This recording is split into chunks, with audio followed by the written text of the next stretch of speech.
Cinquième histoire. Bonsoir TMG, bonsoir chers abonnés de TMG, j'espère que vous allez bien. L'histoire que je vais vous raconter est une histoire que j'ai réellement vécue.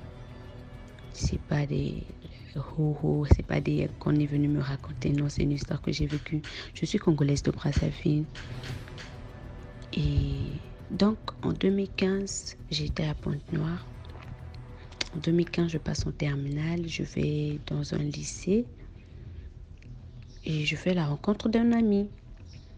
Cet ami avait un bracelet qui me plaisait beaucoup. Donc une fois, je tente de lui demander le bracelet. Je lui demande de me donner le bracelet. L'ami refuse.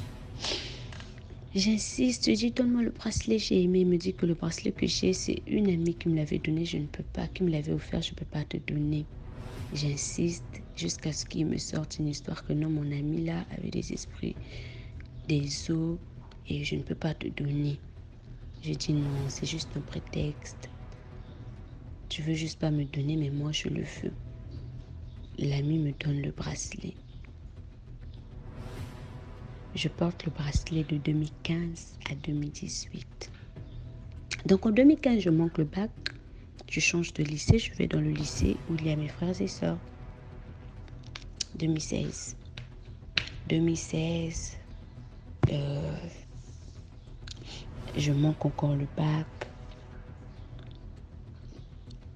Et voilà, 2017, terminale. Donc en 2017, quand je cheminais avec ma petite soeur, on se racontait souvent des histoires. Elle me racontait une histoire de sa copine qu'on avait interdit d'aller à la plage. Pourquoi? Parce que elle avait vraiment eu des histoires mais très bizarres jusqu'à ce qu'on interdise d'aller à la plage. Donc elle avait les esprits des eaux. Et pour que ça ne puisse pas revenir, il fallait qu'elle n'aille plus à la plage. Donc l'amie lui racontait que elle, quand elle fixait une personne, quand elle disait juste au fond de son cœur, baisse ton regard, la personne baissait automatiquement le regard. C'était une forme de domination. Donc ma petite soeur me racontait son cours de chemin. Après, moi je lui ai dit c'est vrai. Elle me dit que oui, elle m'a dit que c'est ce qu'elle faisait et que ça marchait bien. Est-ce qu'on va pas tenter? Moi j'ai dit si, on va tenter. Donc de mon côté, je faisais, elle aussi de son côté, elle faisait. On venait se raconter que non, on a fait, ça a marché. Ça a vraiment marché. Quand je fixe telle personne, au fond de cœur, je répète la phrase. La personne baisse son regard. On était contente. Donc, au fur et à mesure, quand on rentrait des cours, on se racontait des histoires. Que non, moi, il y a une amie qui m'avait dit que elle avait vu un esprit de sirène. Qu'est-ce qu'elle avait fait avant de voir? Elle avait jeté la cola, les bonbons et les pièces dans l'eau. Elle avait fait un vœu et elle avait vu la sirène. La curiosité, c'est vraiment pas bon. Tantôt c'est bien, mais tantôt non. Donc, quand on se raconte ça, on se dit que non, on doit tester ça. On prend un jour pendant la pause. On part à la plage. Donc, je vous ai dit que j'étais à Pointe-Noire. Je vivais à OCH et je fréquentais au centre-ville. Au centre-ville, il y a une plage pas loin. Mais nous, on ne partait pas à la plage du centre-ville. On partait à la plage de Ngoyo. Pour ceux qui sont de Pointe-Noire, vous connaissez la distance. Centre-ville, Ngoyo, Ngoyo plage. Donc, on avait acheté les bonbons. On avait monnaie nos pièces. On avait monnaie l'argent pour avoir des pièces. Et il nous manquait juste la cola. On descend du bus, il fallait marcher de l'arrêt de bus encore jusqu'à la plage. C'était loin. On marchait en cours de route. On se disait que bon, on allait trouver les vendeurs de cola. On n'en trouvait pas. Jusqu'à ce qu'on arrive à la plage, on part s'asseoir sur les rochers. On était frustrés parce qu'il n'y avait pas la cola. On se disait que pour que ça marche, il fallait vraiment qu'il y ait la cola. Mais il n'y avait pas la cola en bas. On se dit que c'est pas grave. On va juste faire avec ce qu'on a. Donc, on s'est départagé les bonbons, les pièces. Et voilà qu'on a mâché les bonbons, on a déposé sur les mains et les pièces. Chacune de nous a fait son vœu.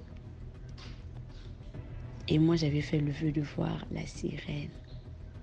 J'y croyais pas. Je ne croyais pas aux sirènes. Donc, moi, je disais que pour croire, je dois voir. Après avoir fait les vœux, on a jeté dans l'eau et nous sommes partis. En marchant au bord de la plage, je ramasse un gros coquillage.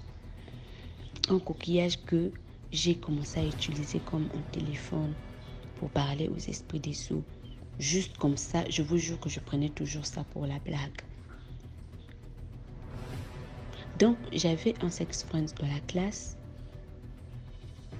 Et quand une fille venait coller mon sex friend, moi, ça ne me plaisait pas. Je rentrais à la maison, je parlais au coquillage. Je parlais au coquillage. Je faisais des vœux que telle chose, que la fille qui s'est approchée du garçon puisse faire la diarrhée. Des vœux tellement bizarres, mais pas genre les choses que la fille doit mourir, non. Peut-être qu'elle ne doit plus s'approcher de lui, que le gars doit le détester, ou bien qu'elle puisse faire la diarrhée, des choses comme ça. Et mon sex-friend, la première fois qu'on a eu à faire des trucs avec lui, la nuit là, quand je suis rentrée chez moi, j'ai rêvé que il y avait un serpent sur un poisson blanc. Le serpent ne mangeait pas le poisson, mais le serpent était sur le poisson blanc. Ils étaient en train de faire crac-crac. Donc, voilà que j'utilisais le coquillage. Avec ma petite soeur, on l'utilisait comme téléphone, juste en rigolant. Hein. On va prendre le téléphone. Non, on va parler, on va parler, on va parler. Parce que les coquillages, quand tu mettais ça sur l'oreille, tu vois, ça fait le bruit. Les coquillages, les gros coquillages, quand tu mets sur l'oreille, ça fait le bruit. Donc, nous, c'est avec ça qu'on parlait. Jusqu'à sur mon fond d'écran, j'avais une image d'une sirène qui était sur l'eau, un dessin. Mais moi, j'admirais. Des fois, je rentre dans ma galerie, je clique juste sur l'image. J'admire ses bijoux de taille, les bijoux autour de ses seins, sur son cou, sur ses cheveux. Mais quand je la voyais, je vous assure que je sentais vraiment genre une divinité, genre une déesse. Je sais pas comment expliquer. Et je parlais même à l'image. Je faisais même des prières à l'image que je dois voir. Ou ceci, telle personne m'a fait cela, moi ça ne m'a pas plu. Juste en rigolant, juste en blaguant. Jusqu'à quand on marchait, on ne voyait que moi. Une fois, je voulais accompagner une autre de mes sœurs au marché. Elle me dit que non, reste à la maison. Je lui demande, mais pourquoi? Elle dit que parce que quand on marche, on ne voit que toi. Moi, on ne me voit pas, c'est seulement toi qu'on me drague. Moi, ça m'avait fait rire. Après, j'ai banalisé. Je vous assure que les soirs, quand c'était le soir, je me touche. Bien make-up. Le matin, quand maman me voit aller faire l'inventaire, bien make-up. 6 heures, me voilà make-upée. 18 heures, me voilà make-upée. Parfois, la nuit, je fais mon make-up bien là. Je dors. Donc, une fois, ma mère m'emmène à une retraite. On part, c'était au bord d'un lac. Pendant que les autres priaient, non, moi j'étais là, je contemplais le lac. Je me posais des questions. Est-ce que il y a vraiment la vie là-bas? Est-ce que ceci, est-ce que les sirènes existent? Si vous existez, manifestez-vous. Si. Au fond de mon cœur, jusqu'à la fin, on rentre à la maison. Donc, ouais, je vous ai dit que je partais me recueillir à la plage. Un jour, je me sentais triste, je suis partie à la plage, je commençais à parler seule. J'ai dit que non, j'ai manqué le bac en 2015, j'ai manqué le bac en 2016, me voilà en 2017. Je manque encore le bac.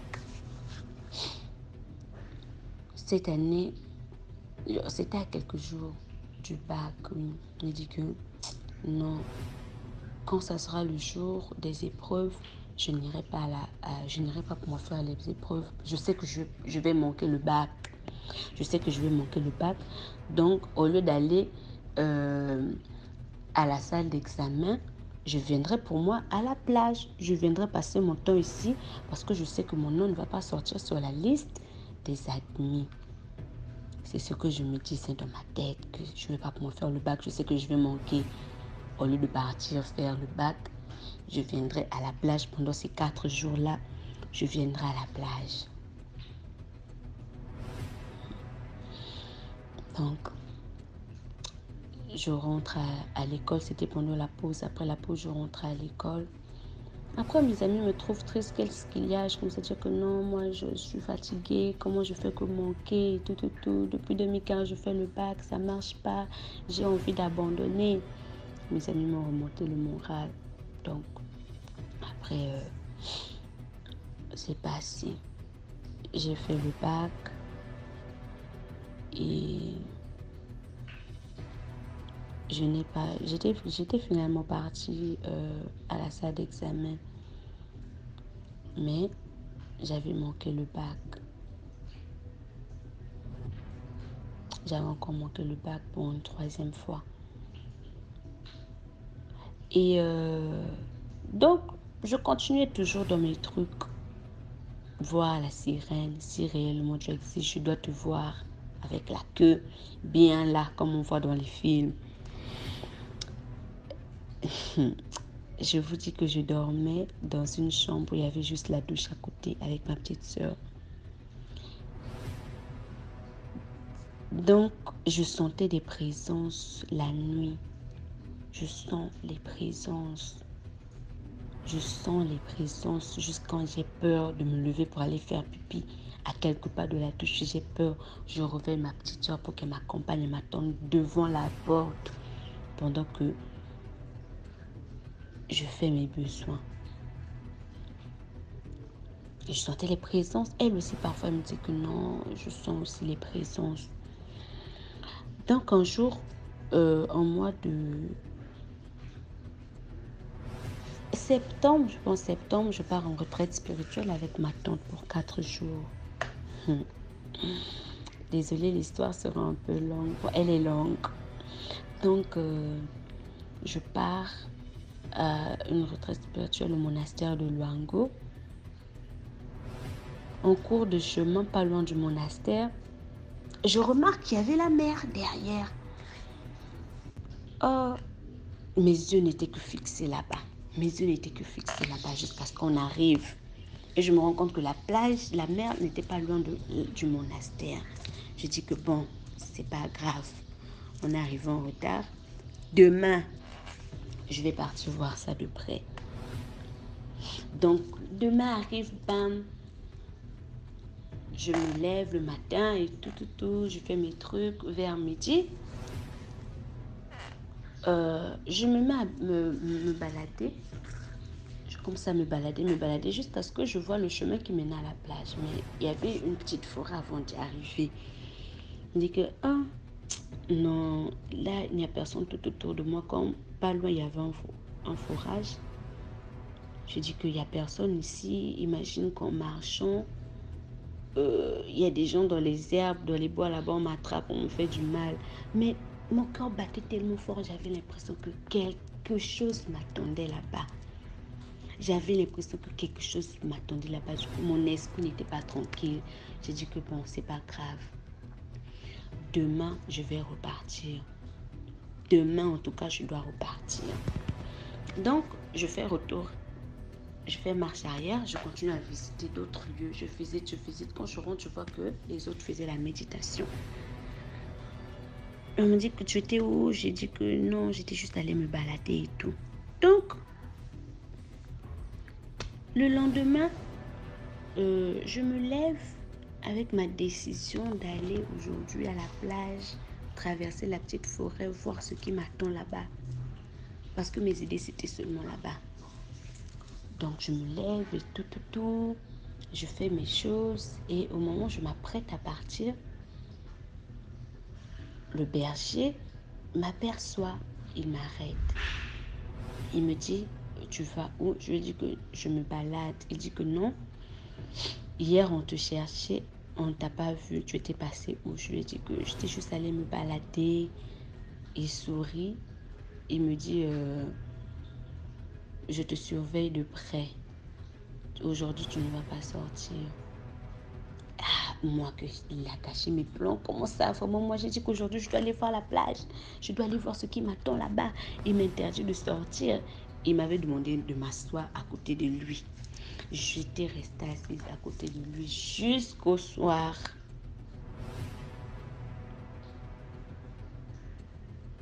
J'ai dit, c'est pas grave. Le lendemain, demain matin, j'irai. Même s'il m'empêche aujourd'hui, demain j'irai. Je dois aller voir ce qui m'attend là-bas. Donc, demain arrive. Bam, le berger m'attrape encore et me dit qu'aujourd'hui, il y a méditation. Donc, chacun va s'éloigner, va aller se recueillir, va prendre sa Bible, va se recueillir et à la fin va venir me dire ce qu'il a compris dans les passages qu'il a lus. Il nous a donné des versets, moi il m'a donné mon verset. Je me suis éloignée, je suis allée lire la Bible. J'étais là un moment, je m'ennuyais. On dit je m'ennuie. Donc je vois mon bracelet. J'ai dit, tiens, j'ai le bracelet. Je commence à parler. Je dis que, si vraiment les esprits des sous, des sirènes existent, je m'ennuie.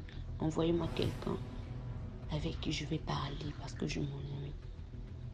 Même pas 5 minutes, je vous jure, une petite fille est venue à côté de moi. Dès qu'elle est venue et s'est assise, elle a touché mon bracelet. Je l'ai regardée.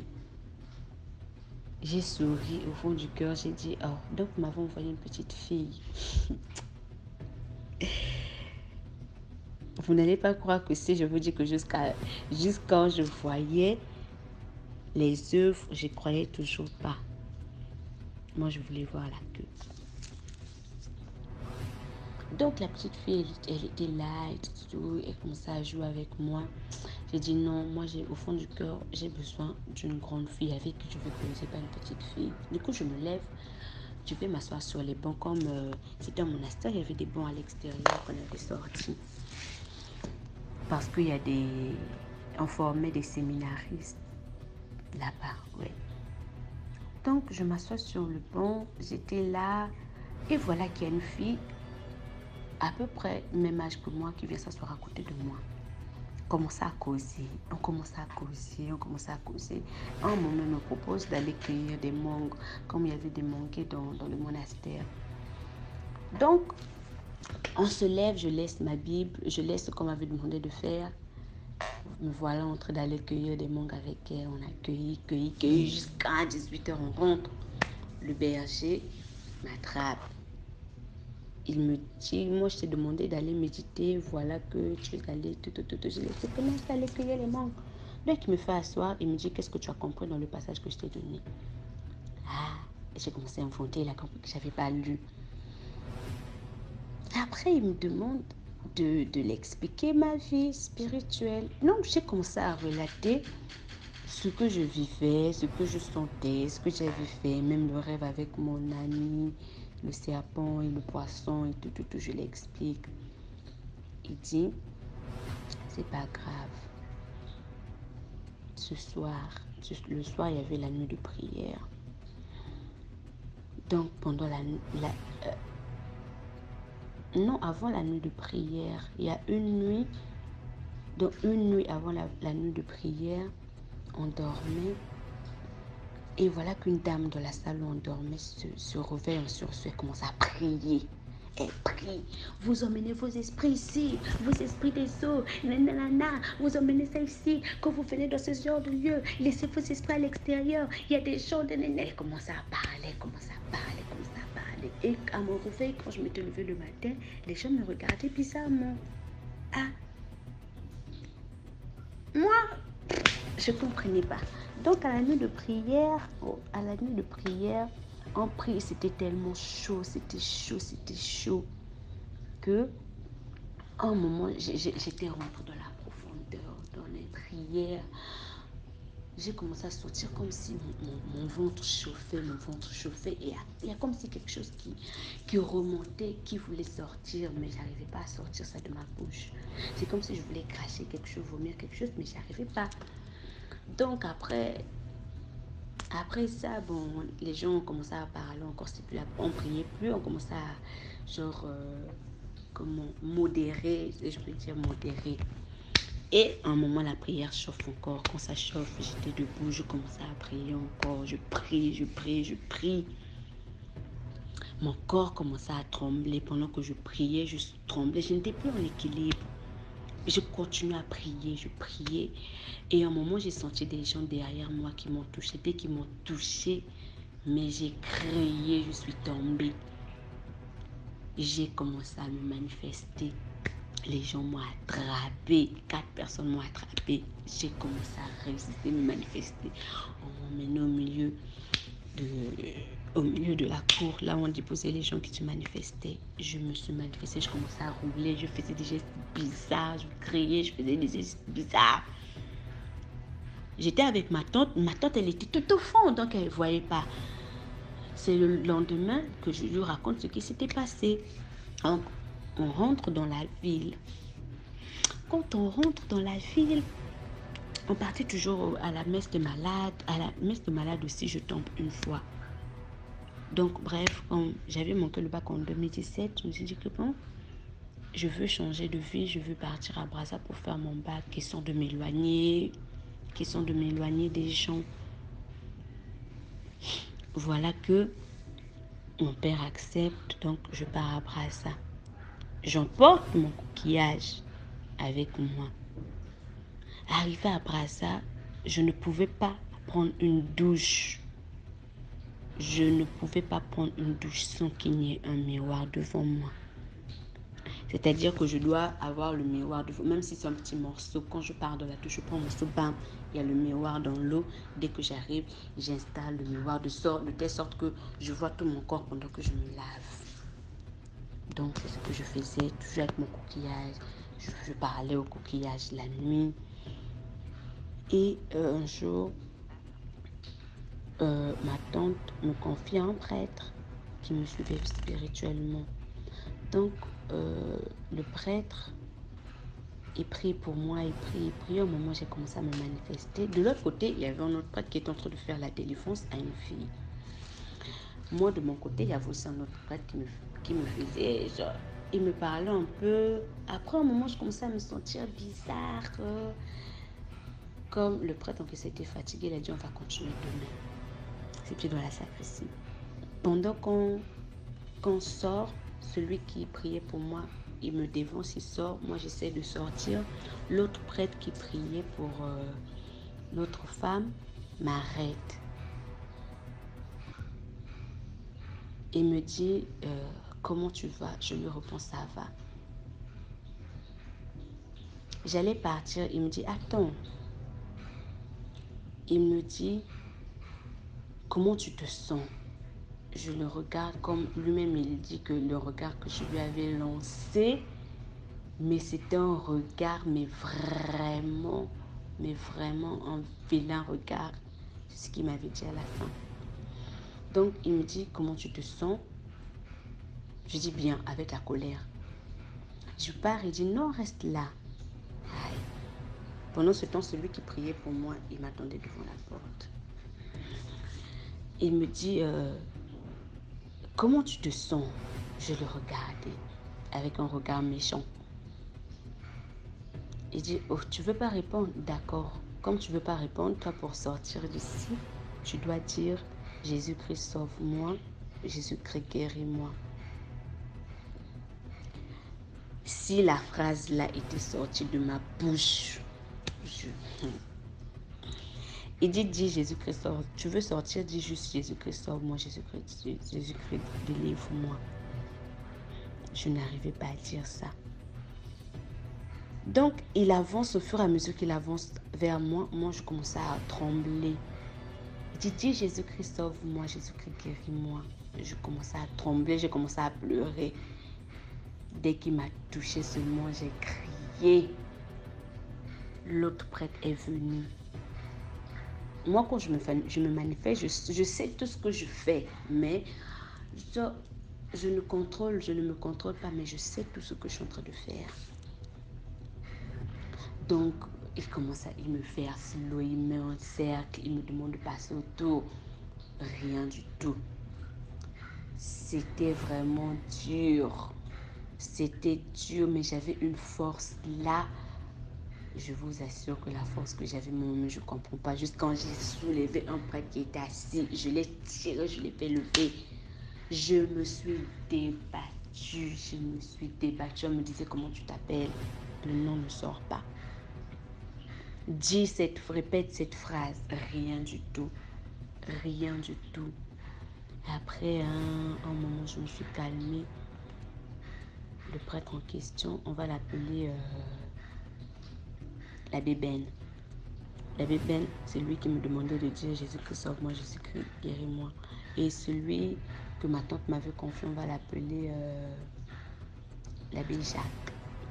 Donc, l'abbé Ben me dit, oh, tu viens d'où? Je lui dis que je viens de Pointe-Noire.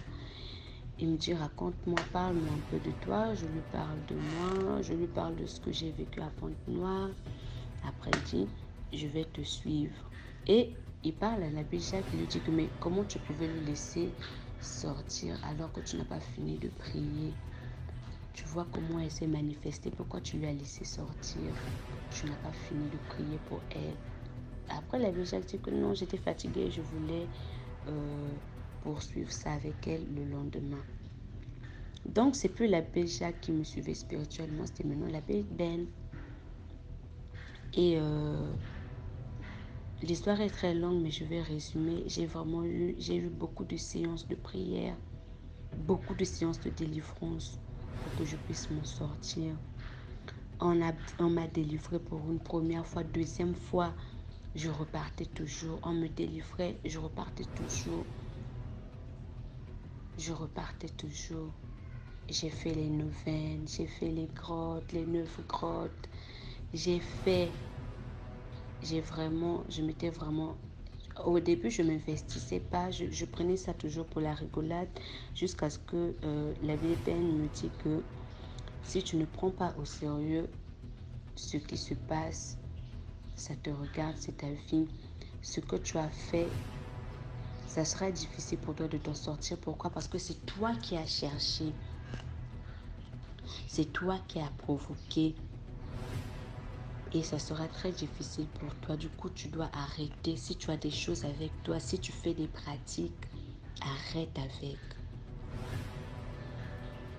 Donc, au fur et à mesure, on me dit, si tu as des choses, si tu te rappelles de quelque chose, viens toujours me dire.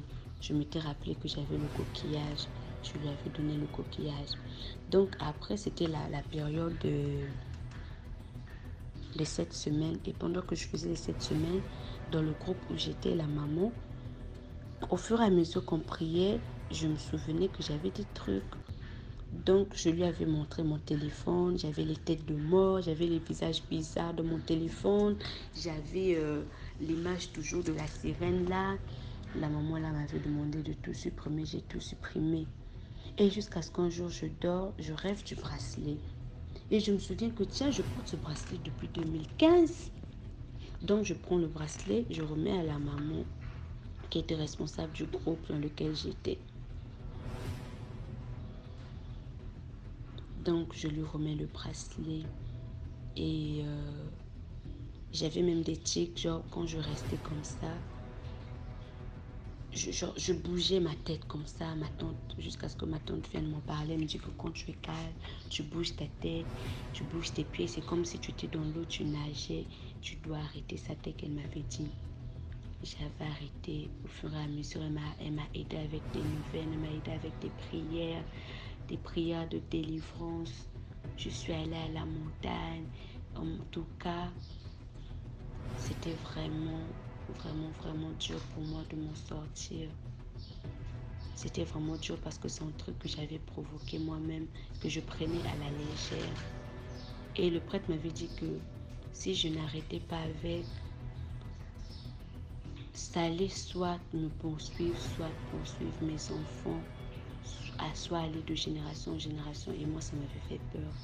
J'avais dit que non, c'est le moment pour moi d'abandonner ça. Et voilà, j'avais abandonné. Je m'étais en sortie. Jusqu'à présent, je prie toujours. Et je faisais des rêves bizarres. Je rêvais, quand j'ai commencé à abandonner petit à petit, je faisais des rêves bizarres. Je rêve des grandes vagues qui essaient de m'emporter. Mais Dieu merci, je me suis en sortie. Vraiment, la morale de l'histoire, c'est seulement que c'est vrai que parfois c'est bien la curiosité, mais c'est vraiment un vilain défaut, la curiosité. Et ma tante disait que tantôt je brillais, et des fois je brillais, et des fois je ressemblais à une vieille. Tout ça à cause de ça. Ça pouvait bloquer ma stérilité. Ça pouvait me rendre stérile, je veux dire. Ça pouvait me rendre stérile. Et je vous dis qu'il y a un moment où les hommes ne m'intéressaient plus. Au fait, c'était quoi? Genre, tout ce qui m'intéressait, c'est qu'ils me draguent, ça me fait plaisir, et puis je te rejette. Les hommes ne m'intéressaient plus. J'étais devenue bizarre. Mais Dieu merci, je me suis en sortie.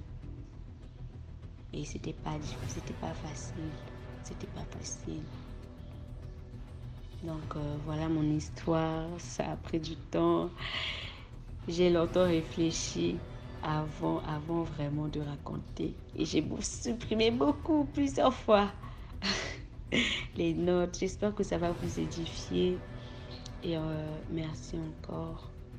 Surtout, abonnez-vous, likez.